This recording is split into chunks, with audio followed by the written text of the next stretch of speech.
ಹಾಗೆ ಮಾಡಿತು. ಕೇಳಿ ಬಂದಂತಹ ಋಷಿ ಸಮೂಹದ ದೂರು, ಏನು ನಿಮಗೆ ತೊಂದರೆ ಅಂತ ಕೇಳಿದ್ರೆ, ಪಿಶಾಚಿಯ ಹಾಗೆ ತಲೆ ಕೂದಲನ್ನು ಕೆದರಿದ ಒಬ್ಬಾಕೆ ಹೆಣ್ಣನ್ನು ತೋರಿಸಿ ಇವಳ ಈ ಸ್ಥಿತಿಗೆ ಕಾರಣನಾದದ್ದು ನಿಮ್ಮ ಶಿಷ್ಯನಾದಂತಹ ಭೀಷ್ಮ ಅಂತ ಆಡಿದರು. ಹಾಗಾದರೆ ಒಂದು ಕಾಲದಲ್ಲಿ ಪ್ರಪಂಚದ ದುಷ್ಟಕ್ಷತ್ರಿಯರ ನಾಶವನ್ನು ಮಾಡುವುದಕ್ಕೆ ಬೇಕಾಗಿ ಈ ಪ್ರಪಂಚವನ್ನು 21 ಸಾರಿ ಪ್ರದಕ್ಷಿಣೆ ಮಾಡಿ ದುಷ್ಟಕ್ಷತ್ರಿಯರ ಮಂಡೆಯನ್ನು ಕಡಿದ ಬಳಿಕ ಇಂದು ಕರದ ಕೈದುವನ್ನು ಹಿಡಿಯುವುದಾದರೂ 3 ಕಾರಣಗಳಿಗೆ ಅಂತ ತೆಗೆದಿರಿಸಿದ ಹೊತ್ತಿಗೆ ಅದರಲ್ಲಿರಬಹುದಾದ 2 ಕಾರಣಗಳಿದಕ್ಕೆ ಸೂಕ್ತ ಅಂತ ನನ್ನ ಶಿಷ್ಯಂದಿರೆಲ್ಲ ಹೇಳ್ತಾ ಇದ್ದಾರೆ. ಹಾಗಾದರೆ ಹಸ್ತಿನಾವತಿಯ ಸಂಧಿ ವಿಗ್ರಹಿಯಾಗಿ ಚಕ್ರವರ್ತಿ ಪೀಠ ಎನಿಸಿಕೊಂಡಂತಹ ಅಲ್ಲಿಯ ಪ್ರತಿನಿಧಿಯಾದಂತಹ ಭೀಷ್ಮನನ್ನು ಪ್ರಶ್ನಿಸುವಂತಹ ಧೈರ್ಯ ಪ್ರಪಂಚದ ಯಾವ ವ್ಯಕ್ತಿಗಾಗಲಿ ಶಕ್ತಿಗಾಗಲಿ ಇಲ್ಲ. ನನ್ನದು ಧರ್ಮಪೀಠ. ಧರ್ಮಪೀಠಕ್ಕೆ ಅಧಿಕಾರ ಉಂಟು, ಅರ್ಹತೆಯೂ ಉಂಟು ಚಕ್ರವರ್ತಿ ಪೀಠವನ್ನು ಪ್ರಶ್ನಿಸುವುದಕ್ಕೆ. ಹಾಗಾಗಿಯೇ ಹೇಳಿದ್ದೇನೆ, ಹೋಗುತ್ತೇನೆ, ಕೇಳುತ್ತೇನೆ, ವಿಚಾರಿಸ್ತೇನೆ, ಸೀಳುವೆನು ಭೀಷ್ಮನನ್ನು. ಯಾವುದರಿಂದ? ಶಾಸ್ತ್ರದಿಂದ ಸೀಳಿ ನೋಡ್ತೇನೆ. ತಪ್ಪು ಕಂಡಿತ್ತು ಅಂತಾದರೆ ಶಸ್ತ್ರದಿಂದ ಸೀಳುತ್ತೇನೆ ಅಂತ ಹೇಳಿ ಅವರಿಗೆಲ್ಲ ಭರವಸೆಯನ್ನು ಕೊಟ್ಟು ಬಂದು ನಿಂತದ್ದು ಕುರುಕ್ಷೇತ್ರದ ಭೂಮಿಗೆ. ನನಗೂ ಇದೊಂದು ಪುಣ್ಯ ಭೂಮಿ ಹೌದು, ಭೀಷ್ಮನಿಗೂ ಇದೊಂದು ಪುಣ್ಯ ಭೂಮಿ ಹೌದೇ ಹೌದು. ಹಾಗಾದರೆ ಅವನ ಸಹಪಾಠಿಯಾದಂತಹ ಅಕೃತವರ್ಣನನ್ನು ಕರೆದಾಡಿದ್ದೇನೆ. ಒಂದೋ ಮಧುವಡಿಗನಾಗಿ ತಲೆಗೆ ಬಾಸಿಂಗವನ್ನು ಕಟ್ಟಿ ಇಲ್ಲಿಯವರೆಗಾಗಿ ಬರಬೇಕು, ಇಲ್ಲ ಶಿರಸ್ತ್ರಾಣವನ್ನು ಧರಿಸಿ ಯುದ್ಧಕ್ಕೆ ಬೇಕಾದ ಸಿದ್ಧತೆಯಲ್ಲಿ ಬರಬೇಕು ಅಂತ ನೋಡುವ ಹೇಗೆ ಬರ್ತಾನೆ.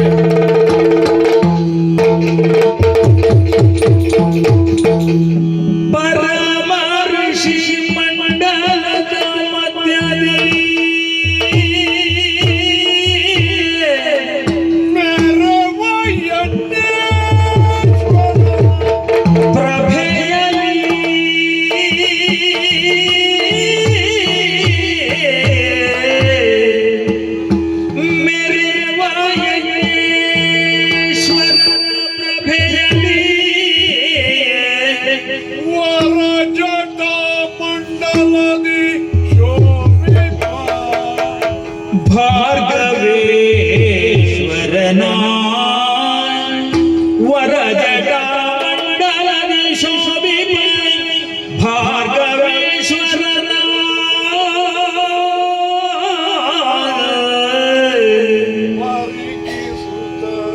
ಅಭಿನಮಿಸಿ ಭೀಷ್ಮನು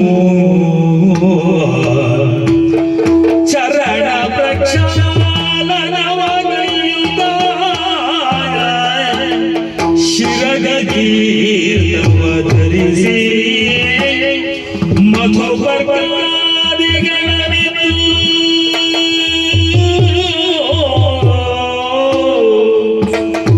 ವದರ ತುನಮಯ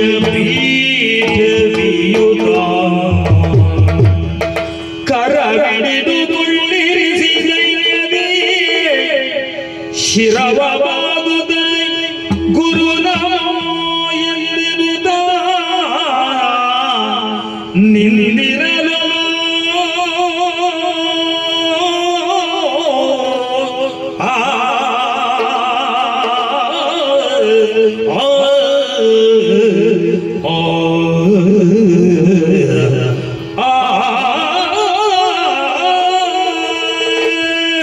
ಸಹಪಾಠಿಯಾದಂತ ಅಕೃತವರ್ಣ ಬಂದು ಗುರು ನಿರೂಪವನ್ನ ತಿಳಿಸಿದ.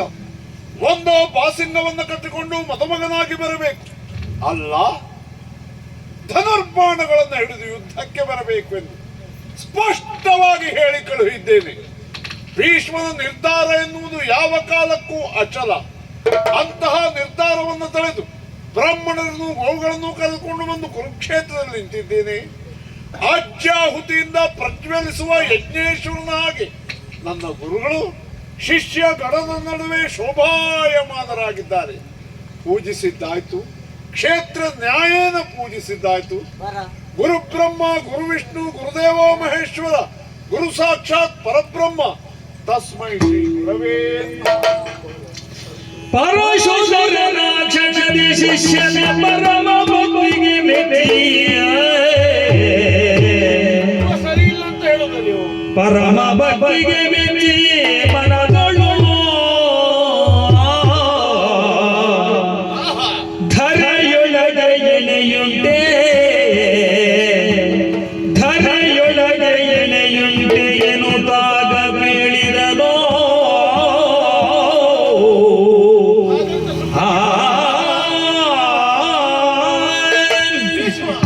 ಎದ್ದಲಿರಿಸಿದೆ ಭೀಷ್ಮ ಬುದ್ಧಿಗಳ ನೀನೀಗ.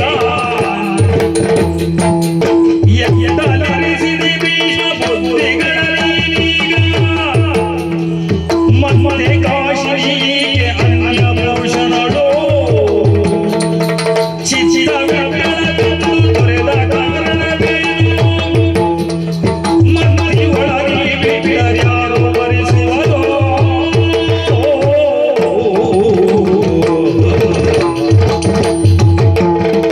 ಭೀಷ್ಮ, ಗುರುದೇವ, ಬಹಳ ಕಾಲದ ಹಿಂದೊಮ್ಮೆ ನಿನ್ನನ್ನು ಕಂಡವ ನಾನು.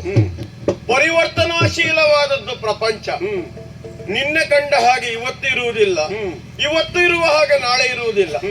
ಇಂದಿರುವ ಕಾಲ ನಾಳೆಗಲ್ಲ, ನಾಳೆಗಿರುವ ಕಾಲ ನಾಡಿದ್ದಿಗಲ್ಲ. ಹೀಗೆ ಪರಿವರ್ತನೆಯನ್ನು ಹೊಂದಬಹುದಾದಂತಹ ಪ್ರಪಂಚದ ಮಧ್ಯದಲ್ಲಿ ಹಿಂದೊಮ್ಮೆ ಕಾಣುವಾಗ ಹೇಗಿದ್ದೆಯೋ ಈಗಲೂ ಹಾಗೇ ಕಾಣ್ತಾ ಇದ್ದೆ. ತಮ್ಮ ಆಶೀರ್ವಾದ. ನನಗನ್ನಿಸುವುದು ಮಗು, ಎಷ್ಟೇ ವರ್ಷ ಕಳೆದು ಹೋಗ್ಲಿ ನೀನೊಬ್ಬ ಹೀಗೆ ಇರ್ತೀಯಲ್ಲ ಅಂತ. ತಮ್ಮ ದಯೆ. ಹ ಮಗು, ನನ್ನ ಶಿಷ್ಯನಾಗಿ ನೀನಿರುವ ಕಾಲಕ್ಕೆ ದೇವವ್ರತನಾಗಿದ್ದವ ನೀನು. ತ್ರೇತೆಯಲ್ಲಿ ರಾಮನ ಆಡಳಿತವನ್ನು ಕಂಡು ರಾಮನ ಕೈಗೆ ವೈಷ್ಣವ ಧನುಸ್ಸನ್ನು ಕೊಟ್ಟಂತಹ ನಾನು ಕೇಳಿದ್ದೆ. ದ್ವಾಪರದಲ್ಲಿ ಅಭಿನವ ರಾಮನೊಬ್ಬನನ್ನು ಸಿದ್ಧಗೊಳಿಸಬೇಕು ಅಂತಲೇ ನಿನ್ನನ್ನು ಶಿಷ್ಯನಾಗಿ ಸ್ವೀಕರಿಸಿದವ. ಏನು ಮಾಡುವ ಮಗು, ವಿಧಿ ಅದಕ್ಕೆ ಅವಕಾಶ ಕೊಡ್ಲಿಲ್ಲ. ದೇವವ್ರತನಾದಂತಹ ನೀನು ಪ್ರಪಂಚದಲ್ಲಿ ಭೀಷ್ಮನಾಗಿ ಬದಲಾದೆ. ಪ್ರಪಂಚ ದೇವವ್ರತನನ್ನು ಮರೆತಿದೆ, ಭೀಷ್ಮನನ್ನು ಅಂಗೀಕರಿಸಿದೆ. ಆ ಭೀಷ್ಮನ ಒಳಗೆ ಈ ಹೊತ್ತಿಗೂ ಅದೇ ದೇವವ್ರತನನ್ನು ನಾನು ಕಾಣ್ತಾ ಇದ್ದೇನೆ.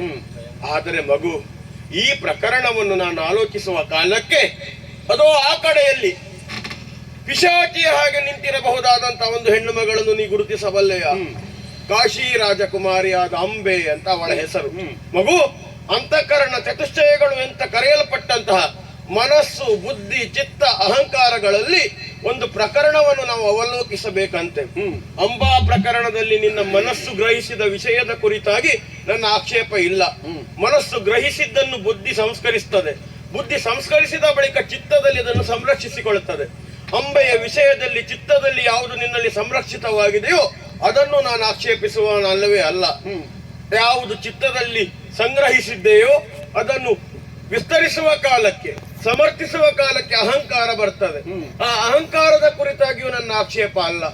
ಮನಸ್ಸು ಗ್ರಹಿಸಿದ್ದನ್ನು ಚಿತ್ತದಲ್ಲಿ ಸಂಗ್ರಹಿಸುವ ಪೂರ್ವದಲ್ಲಿ ಸಂಸ್ಕರಿಸಬಹುದಾದ ಬುದ್ಧಿಯ ಕುರಿತಾಗಿ ಮಾತ್ರ ನನಗಿರುವುದು ಆಕ್ಷೇಪ. ಎತ್ತಲಿರಿಸಿದೆ ಭೀಷ್ಮ ಬುದ್ಧಿಗಳ, ಎತ್ತಲಿರಿಸಿದೆ ಭೀಷ್ಮ ಬುದ್ಧಿಗಳ ಅಂತ ಪ್ರಶ್ನೆ ಮಾಡುವುದಿಲ್ಲ ಮಗು. ಎತ್ತಲಿರಿಸಿದೆ ನೀನು ಭೀಷ್ಮ ಬುದ್ಧಿಗಳ. ಸಾಮಾನ್ಯರ ಬುದ್ಧಿ ಅಲ್ಲಲ್ಲ ಅದು, ಭೀಷ್ಮ ಬುದ್ಧಿ, ಬಲಿತ ಬುದ್ಧಿ. ಕೇವಲ ಭಾರ್ಗವ ಶಿಷ್ಯ ಮಾತ್ರ ಅಲ್ಲ ನೀನು, 4 ಗುರುಗಳ ಮಂತ್ರಾಕ್ಷತೆಗೆ ಮಂಡೆಯನ್ನು ಕೊಟ್ಟಂತಹ ಮಹಾ ಪಂಡಿತನಾದಂತಹ ನೀನು ಎತ್ತಲಿರಿಸಿದೆ ಬುದ್ಧಿಗಳನ್ನು ಅಂತ. ಮಗು, ದೂರು ಬಂದದ್ದು ನನಗೆ ಹೀಗೆ. ಹೇಳಿಕೆ ಇಲ್ಲದಂತಹ ಕಾಶಿ ದೇಶದ ಸ್ವಯಂವರಕ್ಕೆ ನೀವು ಹೋದೆ ಅಂತೆ, ಹೌದು? ಹೋದಂತಹ ನೀನು ಅಲ್ಲಿರಬಹುದಾದಂತಹ ಪಣವನ್ನು ಮುರಿದೆ ಅಂತೆ, ಹೌದು? ಅಲ್ಲಿನ ಹೆಣ್ಣು ಮಕ್ಕಳನ್ನು ರಥ ಏರಿಸಿ ತಂದೆ ಅಂತೆ, ಹೌದು? ರಥ ಏರಿಸಿ ತಂದಂತಹ ಹೆಣ್ಣು ಮಕ್ಕಳಲ್ಲಿ 2 ನಿನ್ನ ತಮ್ಮನನ್ನು ವರಿಸಿದ್ರಂತೆ, ಹೌದು? ಅನ್ಯಾನುರಕ್ತೆಯಾಗಿದ್ದಂತಹ ಅಂಬೆ ನಿನ್ನ ತಮ್ಮನನ್ನು ವರಿಸುವುದಕ್ಕೆ ಅಸಾಧ್ಯ ಅಂತ ಹೇಳಿದಾಗ ಅವಳು ಪ್ರೀತಿಸಿದವನಲ್ಲಿಗೆ ನೀ ಅವಳನ್ನು ಕಳಿಸಿಕೊಟ್ಟೆ ಅಂತೆ, ಹೌದು? ನೀ ರಥ ಏರಿಸಿ ತಂದ ಕಾರಣದಿಂದಾಗಿ ಅವನು ಅವಳನ್ನು ತ್ಯಜಿಸಿದರಂತೆ, ಹೌದು? ಮಗು, ಆಲೋಚನೆ ಮಾಡಿ ನೋಡು. ನೀ ರಥ ಏರಿಸಿ ತಂದ ಕಾರಣದಿಂದಾಗಿ ಅವಳು ಅನ್ಯಾನುರಕ್ತಿಯಾಗಿದ್ದರೂ ಕೂಡ ಅವಳನ್ನು ಪ್ರೀತಿಸಿದ ವರ ಅವಳನ್ನು ಬಿಡುವ ಹಾಗಾಯಿತು. ಹಾಗಾದರೆ ಅವಳ ಈ ಸ್ಥಿತಿಗೆ ಕಾರಣನಾದದ್ದು ನೀನು ಹೌದು ಅಂತಾದರೆ ಆಮಂತ್ರಣ ಇಲ್ಲದೆ ಅಲ್ಲಿಗೆ ಹೋದದ್ಯಾಕೆ? ಹೋದ ಮೇಲೆ ಅಲ್ಲಿಂದ ಹೆಣ್ಣು ಮಕ್ಕಳನ್ನು ತಂದದ್ಯಾಕೆ? ತಂದ ಮೇಲೆ ಹೀಗೆ ಬಿಟ್ಟು ಕೊಟ್ಟದ್ಯಾಕೆ ಹೇಳ್ತೀಯ? ಗುರುವರಿಯ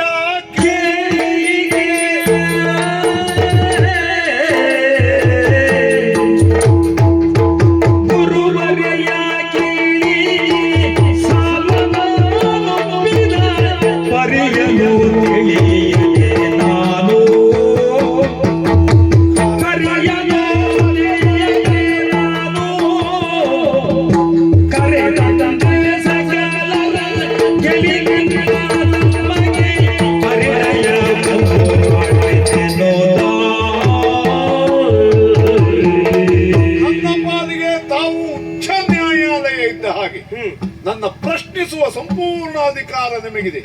ಯಾಕೆಂದ್ರೆ ನನ್ನನ್ನು ರೂಪಿಸಿದವರೇ ನೀವು. ಬೇಹುಚ್ಚರ ಬಂದು ಹೇಳಿದ, ಹಸ್ತಿನಿಗೆ ಆಮಂತ್ರಣವಿಲ್ಲದೆ ಪ್ರತಾಪಸೇನ ಹೆಣ್ಣು ಮಕ್ಕಳ ಸ್ವಯಂವರವನ್ನ ಏರ್ಪಡಿಸಿದ್ದಾನೇನು, ಚಕ್ರವರ್ತಿ ಪೀಠಕ್ಕೆ ಒಬ್ಬ ಪ್ರತಿಸ್ಪರ್ಧಿಯನ್ನು ಸಿದ್ಧಪಡಿಸುತ್ತಾ ಇದ್ದಾನೆಂಬುದನ್ನು ತಿಳಿದು ನಾನು ಅಲ್ಲಿಯವರೆಗೆ ಹೋಗಿ ಕರೆತಂದೆ. ತಮ್ಮನನ್ನ ಮದುವೆಯಾಗುತ್ತೀರಾ ಅಂತ ಅಭಿಪ್ರಾಯ ಕೇಳಿದೆ. ಇಬ್ಬರು ಒಪ್ಪಿದರು. ಅಂಬೆ ತಾನು ಸಾಲ್ವನಲ್ಲಿ ಅನುರಕ್ತೆ ಅಂತ ಹೇಳಿದ್ರು. ತಂದದ್ದು ತಮ್ಮನಿಗಾಗಿ, ಕಳುಹಿದ್ದು ಸಾಲ್ವನಿಗಾಗಿ. ತಮ್ಮನಿಗಾಗಿ ತಂದೆಯೋ? ತಮ್ಮನಿಗೆ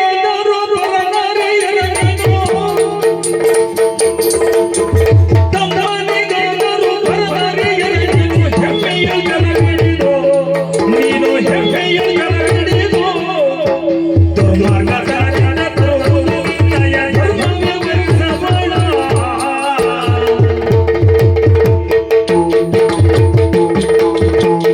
ಹೊಸ ಈ ಒಂದು ಪ್ರಕರಣದಲ್ಲಿ ನಿನ್ನಿಂದ ಉತ್ತರವನ್ನು ಕೇಳಿದ ಬಳಿಕ ನನಗೆ ಕಂಡದ್ದು, ಈ ಪ್ರಕರಣದಲ್ಲಿ ನೀ ತೊಡಗುವಾಗ ಎರಡು ಸ್ವರೂಪಗಳಲ್ಲಿ ತೊಡಗಿದೆ. ಒಂದು ಹಸ್ತಿನಾವತಿಯ ಸಂಧಿ ವಿಗ್ರಹಿಯಾಗಿ ರಾಜಕಾರಣದ ನೆಲೆಯಿಂದ, ಮತ್ತೊಂದು ನೆಲೆಯಲ್ಲಿ ಕುಟುಂಬ ಲೋಲುಪನಾಗಿ ಕುಟುಂಬವಸ್ತನಾಗಿ ಹಿರಿಯ ಅಣ್ಣನಾದ ನೆಲೆಯಿಂದ. ರಾಜಕಾರಣದ ನೆಲೆಯಿಂದಲೂ ಸಂಧಿ ವಿಗ್ರಹಿಯಾಗಿಯೋ ಅಲ್ಲಿರಬಹುದಾದ ಆಮಂತ್ರಣಕ್ಕೋ ನಿಮಂತ್ರಣಕ್ಕೋ ಒಪ್ಪಿಯೋ ಒಪ್ಪದೆಯೋ ಹೋಗುವ ವಿಷಯದ ಕುರಿತಾಗಿ ನನ್ನ ಆಕ್ಷೇಪ ಇಲ್ಲ. ಯಾಕೆ? ರಾಜಕಾರಣಿಯಾಗಿ ನೀ ಪ್ರಬುದ್ಧ ಎನ್ನುವುದನ್ನು ನಾನು ಅರಿತಿದ್ದೇನೆ. ಆದರೆ ಕುಟುಂಬ ಲೋಲುಪನಾಗಿ ವರ್ತಿಸುವ ಕಾಲಕ್ಕೆ ನಾವು ಆಲೋಚನೆ ಮಾಡಬೇಕು ಮಗು. ತಮ್ಮನಿಗಾಗಿ ತಂದೆ, ಇದು ಸ್ಪಷ್ಟ ಹೌದು ಅಂತಾದ್ರೆ ಆ ಸಂಕಲ್ಪ ಹೋಗುವ ಪೂರ್ವದಲ್ಲೇ ನಿನ್ನಲ್ಲಿದ್ದದ್ದು ಹೌದಲ್ವೋ? ಹೌದು. ತರಬೇಕಾದದ್ದು ಹೆಣ್ಣು ಮಕ್ಕಳನ್ನು ತಮ್ಮನಿಗೆ ಅಂತ. ಸ್ವಯಂವರ ಮಂಟಪದಲ್ಲಿ ನನಗೆ ಬಂದದ್ದು ದೂರಿನ ಪ್ರಕಾರವಾಗಿ ಶಶಿಕುಲದ ವಂಶವೃಕ್ಷದಲ್ಲಿ ಎಸೆದಂತಹ ಮಹಾವೀರವಾದಂತಹ ಶಾಂತವನವನಾದಂತಹ ನಾನು ಕನ್ಯೆಯರನ್ನು ಅಪಹರಿಸ್ತೇನೆ ಅಂತ ನೀ ಹೇಳಿದೆಯಂತೆ, ಅಥವಾ ತಮ್ಮನಿಗಾಗಿ ಕೊಂಡೊಯ್ತೇನೆ ಅಂತ ಹೇಳಲಿಲ್ಲ. ಹಾಗಾದ್ರೆ ಆ ಕಾಲಕ್ಕೆ ತಮ್ಮನಿಗಾಗಿ ಕೊಂಡೊಯ್ಯುವ ಸಂಕಲ್ಪ ನಿನ್ನಲ್ಲಿದ್ದರೂ ಕೂಡ ಅದನ್ನಲ್ಲಿ ಪ್ರಕಟಿಸದೆ ನೀ ಹೋದೆ.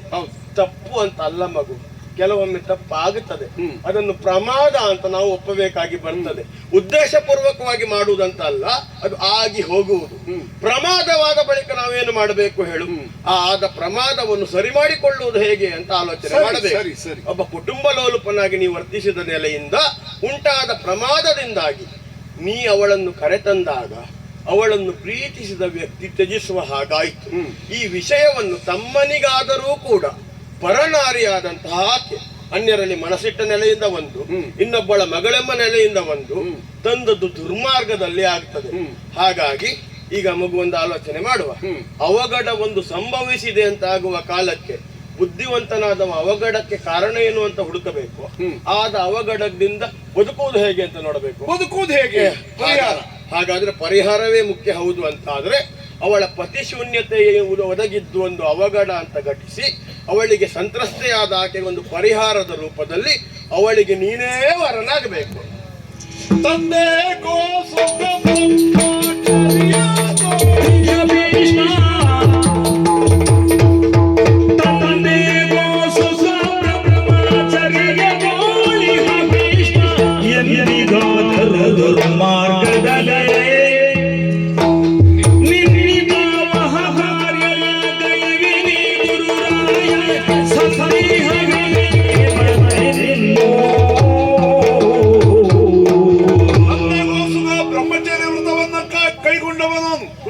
ಅನುಲಂಘನೀಯವಾದ ವ್ರತ. ಆದ್ದರಿಂದ ನಾನು ಮದುವೆ ಆಗ್ಲಿಕ್ಕೆ ಆಗುವುದಿಲ್ಲ. ನನಗೆ ನಿಮ್ಮ ಬಗ್ಗೆ ಆಶ್ಚರ್ಯ ಆಗುವುದು. ಯಾಕೆ ಮಗು? 21 ಬಾರಿ ಭೂಪ್ರದಕ್ಷಿಣೆ ಮಾಡುವಾಗ ಅನೇಕ ಕ್ಷತ್ರಿಯ ಅರಸು ಮಕ್ಕಳ ತಲೆ ಕಡಿದಿದ್ದೀರಿ. ಹೌದು. ಅವರನ್ನ ಮದುವೆಯಾದವರೆಲ್ಲ ಮುಂಡೆಯರಾಗಿದ್ದಾರೆ. ಆಗ ತಮಗೆ ಅನುಕಂಪ ಬರಲಿಲ್ಲ. ಅಂಬೆ ಬಗ್ಗೆ ಅಷ್ಟು ಅನುಕಂಪ ಅಂತಾದ್ರೆ ಒಂದು ಕೆಲಸ ಮಾಡೋಣ. ಏನು? ಸನ್ನಿಧಿ ಮನಸ್ಸು ಮಾಡಿದ್ರೆ ಅಷ್ಟು ಖರ್ಚು ಹಸ್ತಿನಾವತಿ ಅಂತ. ಒಳ್ಳೇದು ಮಗು. ಯಾಕೆ ಗೊತ್ತುಂಟ? ಹೀಗಾಗುವುದು ಸಹಜ. ನೀ ಮದುವೆಯಾಗುವ ಪ್ರಾಯದಲ್ಲಿ ನೀ ನಿನ್ನ ಅಪ್ಪನಿಗೆ ಮದುವೆ ಮಾಡಿದೆ, ನೀ ಮದುವೆಯಾಗದೆ ಉಳಿದೆ. ಈಗ ನಿನಗೆ ಕಾಣ್ತದೆ ಒಮ್ಮೊಮ್ಮೆ ಅಪ್ಪನಿಗೆ ಮದುವೆ ಮಾಡಿದ್ದೇನಲ್ಲ, ಗುರುಗಳು ಮನಸ್ಸು ಮಾಡಿದ್ರು ಒಂದು ಮದುವೆ ಮಾಡುವ ಅಂತ. ನೀ ಅಪ್ಪನಿಗೆ ಮದುವೆ ಮಾಡುವಾಗ ನಿನ್ನ ಅಪ್ಪ ಒಪ್ಪಿದ್ರು ಅಂತ ಆದ್ರೆ ನಿನ್ನ ಗುರುವಾಗಿ ನಾ ಆಲೋಚನೆ ಮಾಡಬೇಕಲ್ವ ಮಗು? ಅದು ಸರಿಯೋ ಹೌದು ಅಂತ. ಅದಲ್ಲ ವಿಷಯ ಮಗು. ಈಗ ನಾನು ಆಡಿದ ಮಾತನ್ನು ನೀ ಮೀರಿದ್ರೆ ಏನಾಗ್ತದೆ ಗೊತ್ತುಂಟ? ಏನಾಗ್ತದೆ? ಗುರುವಾಕ್ಯಲಂಘನದ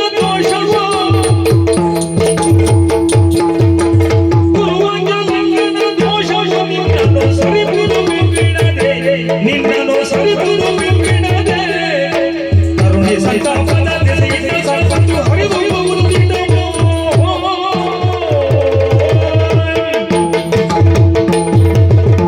ಗುರುವಾಗಿ ನಾನು ಆಡುವ ಮಾತು ಕೂಡ ಗುರುವಾಕ್ಯ ಹೌದು. ಅದು ಲಘುವಲ್ಲದರಿಂದಲೂ ಅದು ಗುರುವಾಕ್ಯ ಹೌದು. ಈಗ ನಾನು ಆಡಿದ ಮಾತನ್ನು ನೀ ಮೀರ್ತಿ ಹೌದು ಅಂತಾದ್ರೆ ಗುರುವಾಕ್ಯೋಲ್ಲಂಘನ ದೋಷ ಬರ್ತದೆ. ಮಾತ್ರ ಅಲ್ಲ ಮಗು, ಹೆಣ್ಣಿನ ಕಣ್ಣೀರು ಎನ್ನುವುದು ಭೂಮಿಗೆ ಬಿತ್ತುವಂತಾಗುವ ಕಾಲಕ್ಕೆ ಪ್ರಪಂಚದಲ್ಲಿ ಯಾವೆಲ್ಲ ವಿಪ್ಲವಗಳು ನಡೆದಿದೆ ಅನ್ನುವ ವಿಷಯದ ಕುರಿತಾಗಿ ನೀನು ತಿಳಿದವನೇ. ಈಗ ನಾನಾಡುವ ಮಾತು ತಂದೆಗೋಸ್ಕರ ಬ್ರಹ್ಮಚರ್ಯದಲ್ಲಿ ಇದ್ದವ ನೀನು. ತಂದೆಯಾದವ ಗುರುವನ್ನು ತೋರಿಸಿಕೊಡುವವ, ಗುರು ದೇವರನ್ನು ತೋರಿಸುವವ ಹೌದು ಅಂತಾದ್ರೆ ತಂದೆಯ ಮಾತಿಗಿಂತಲೂ ಗುರುವಿನ ಮಾತಿಗೆ ಪ್ರಾಶಸ್ತ್ಯ ಹೆಚ್ಚು. ಹಾಗಾಗಿ ನನ್ನ ಮಾತನ್ನು ನೀನು ನಡೆಸಿದರೆ ಒಳ್ಳೆಯದು. ತಪ್ಪಿದೆ ಅಂತಾದರೆ ಗುರುವಾಕ್ಯೋಲ್ಲಂಘನ ದೋಷ, ಜೊತೆಗೆ ತರುಣಿ ಸಂತಾಪದ ದೆಸೆಯಿಂದ ಯಾವ ಬಲ ಉಂಟು ಅನ್ನುವ ಕಾರಣಕ್ಕಾಗಿ ನೀ ಹಿಗ್ಗಿದ್ದೀಯೋ, ಯಾವ ಸಂಪತ್ತುಂಟು ಅನ್ನುವ ಕಾರಣಕ್ಕಾಗಿ ಧೈರ್ಯದಿಂದಿದ್ದೀಯೋ, ಯಾವ ಜನಬಲ ಉಂಟು ಅನ್ನುವ ಕಾರಣಕ್ಕಾಗಿ ನೀನು ನೆಮ್ಮದಿಯಿಂದ ಇದ್ದೀಯೋ, ಅದೆಲ್ಲವೂ ಈ ಪ್ರಕರಣದಿಂದ ಸರಿದು ಹೋದೀತು, ಹರಿದು ಹೋದೀತು, ತೊರೆದು ಹೋದೀತು ಮಗು.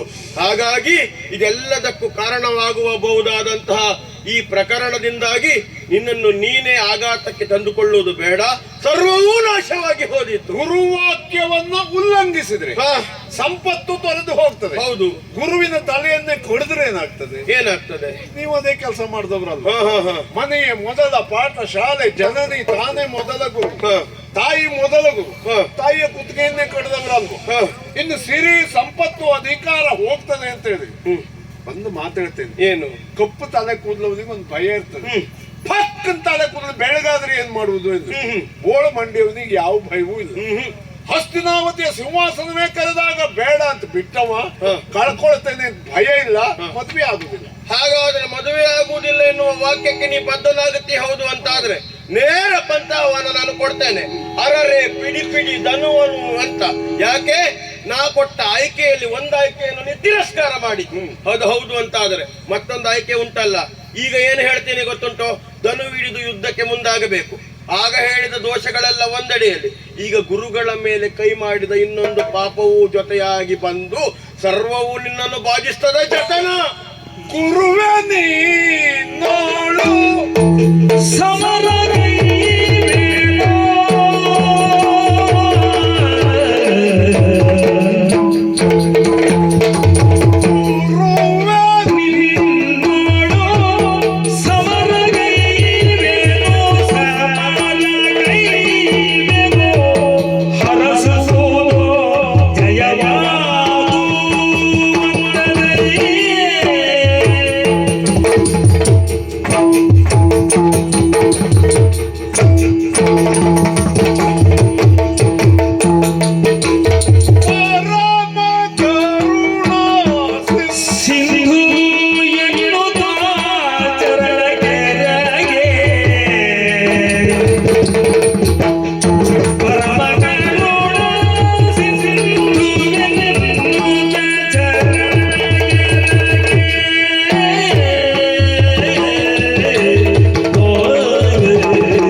ಪಾಪ ಬರುವುದು.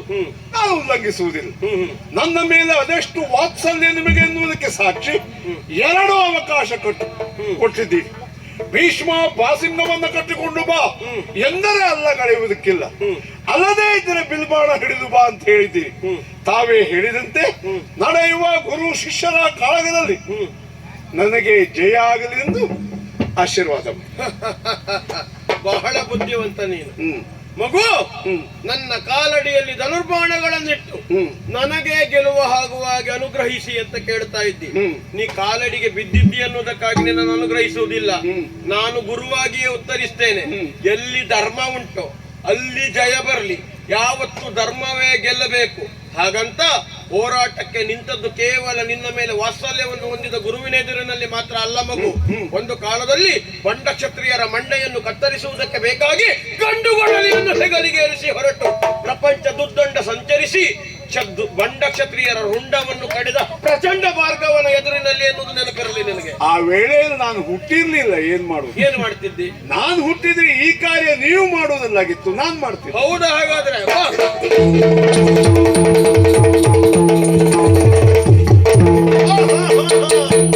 ಚಿನ್ಮಯ ಕೇಳು ಕಲಹ ಬೀಳೆದೀಗ,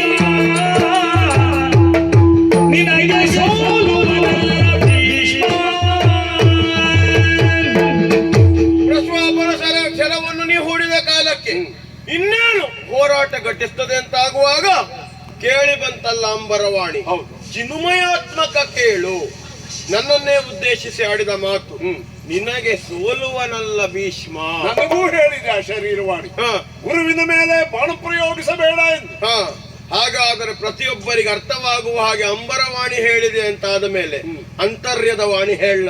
ಪರಮ ಶಿಷ್ಯನೇ, ಪರಮ ಶಿಷ್ಯನೇ ನಿನ್ನ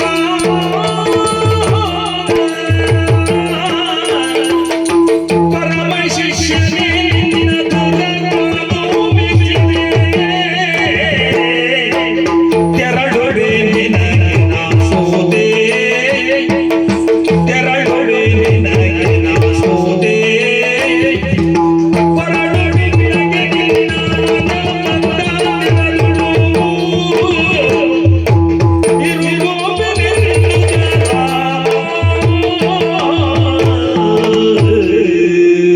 ಪರಮ ಶಿಷ್ಯನೇ ನೀ ಹೌದು.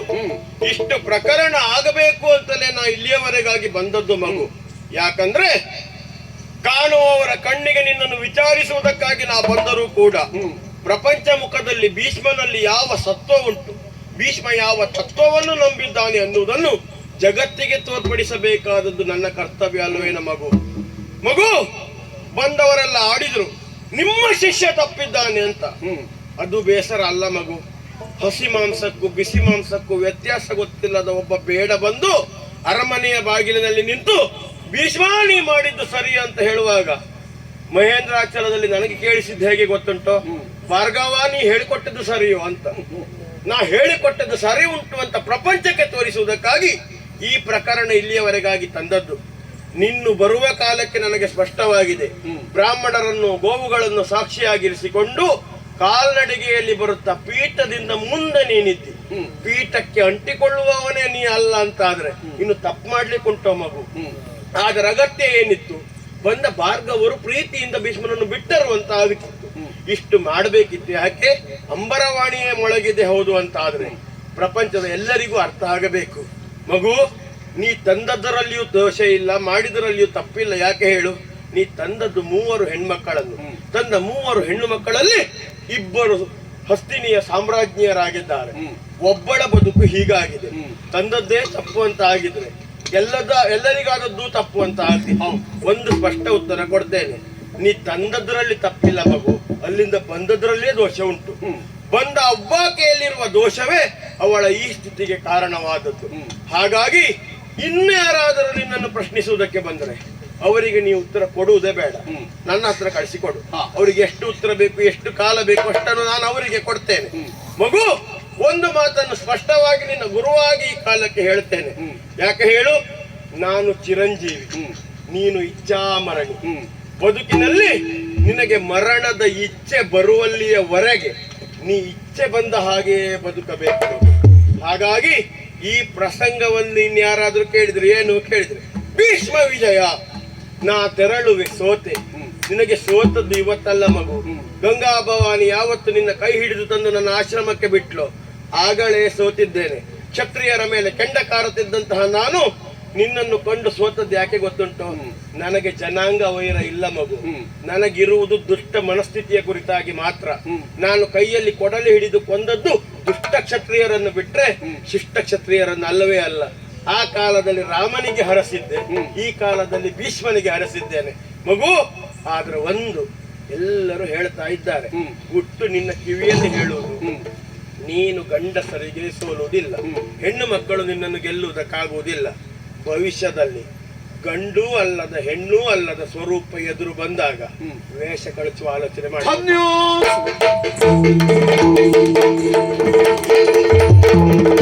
ಭಾರ್ಗವರು ಅಂತ ಹೋಗದೆ ರೂಪವನ್ನು ತಳೆದು ಬಂದು ನನ್ನ ಕಣ್ಣೆದುರಿನಲ್ಲಿಯೇ ಧಾಗ ಧಾಗನೆ ಉರಿಯುವ ಬೆಂಕಿಗೆ ಹಾರಿ ಇಡೀ ಬೂದಿಯಾಗಿ ಹೋದಳು. ಸಾಯುವ ಮೊದಲು ಒಂದು ಮಾತನ್ನು ಹೇಳಿದಳು, ನೀನು ಹೆಣ್ಣಿಗೆ ಸೋಲುವವನಲ್ಲ, ಗಂಡು ನಿನ್ನನ್ನು ಗೆಲ್ಲುವುದಿಲ್ಲ, ಗಂಡು ಅಲ್ಲದ ಹೆಣ್ಣು ಅಲ್ಲದ ಒಂದು ಶಕ್ತಿಯಾಗಿ ಬರುತ್ತೇನೆ ಅಂತ ಹೇಳಿದ್ರು. ಹಾಗಾದ್ರೆ ಕಾಶಿ ರಾಜಕುಮಾರಿ ಭೀಷ್ಮಗಾದಾಳೆ ಮಾರಿ ಕಾಲಾಯ ತಸ್ಮೈ.